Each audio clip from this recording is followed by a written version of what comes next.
Which type of motorhome is best for you? Well, the rather obvious size matters illustrates the issue well. Small vans are ideal for driving, but large vans are better for living. This is typical of the whole motorhome scene, where the compromise is a factor that keeps cropping up again and again. A lot can be achieved in smaller vehicles by clever design and to make each fitting perform more than one task, like the dining area that turns into a bed.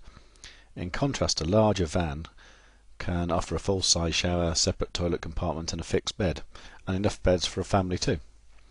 The real point here is that it's up to you to decide. We're all different, and our holiday styles, parking spaces and budgets are all different too, so you pays your money and you takes your choice. First of all, here's the high-top motorhome. A high-top motorhome is basically a panel van or delivery van conversion with a special high fixed roof.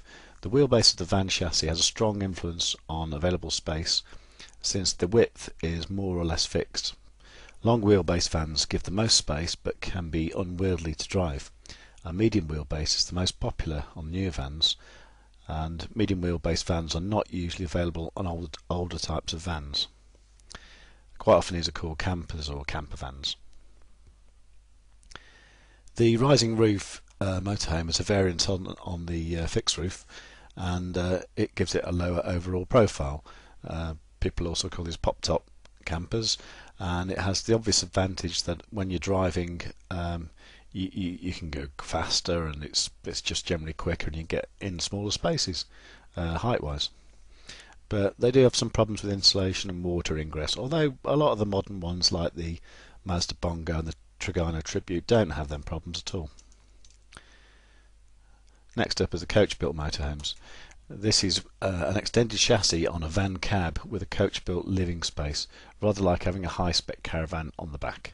The wider caravan body allows designers to cleverly incorporate almost everything you could need into a small space.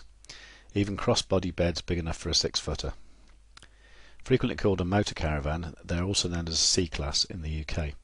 Many have overcab beds in the Luton area, but there are also low-profile versions of these motor caravans without the Luton overcab bed, and sometimes with a lower roofline.